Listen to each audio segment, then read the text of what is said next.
So, ayun nga, good evening guys. At kakauwi ko lang galing sa San Marcelino. Galing sa ating kaibigan na dating seller. Ngayon is quitting na siya, si Ivy Beta. So, nag-post siya kanina about dun sa mga binibenta niyang items. Sobrang bagsak presyo, kaya talagang kinagat ko na. So, ito yung mga items niya. So, pakita natin.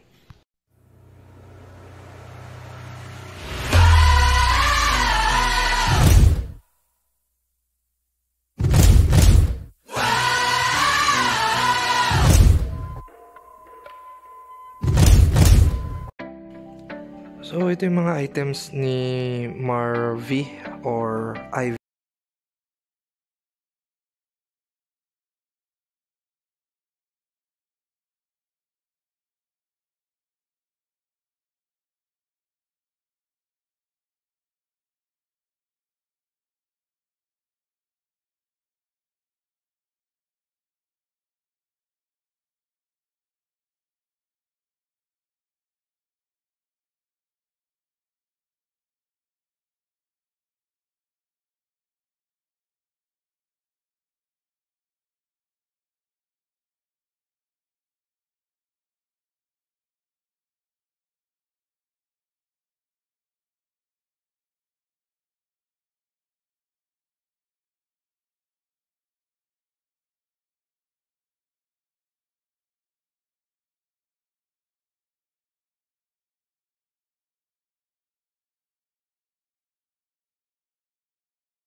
testing natin kapag nagkaroon ako ng free time. Sa ngayon kasi is weekdays, so may pasok rin ako sa work and then di ko pa siya matatry, pero panigurado yan itong side na to is talagang kursunada ko siya.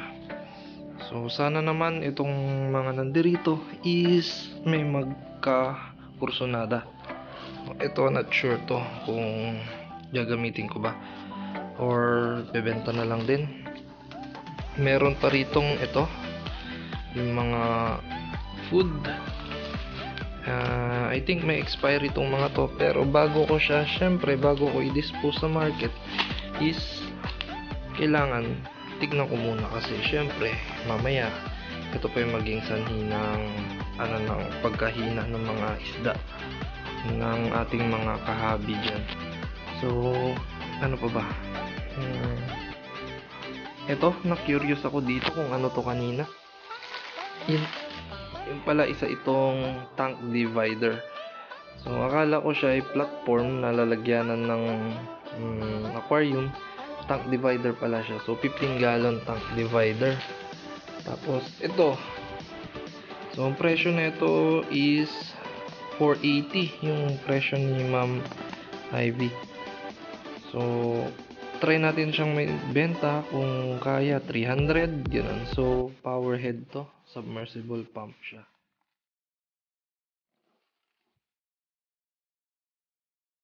So ayun lang muna, update ko na lang po kayo once na ma-setup ko to ng maayos ulit. Maraming salamat sa panonood.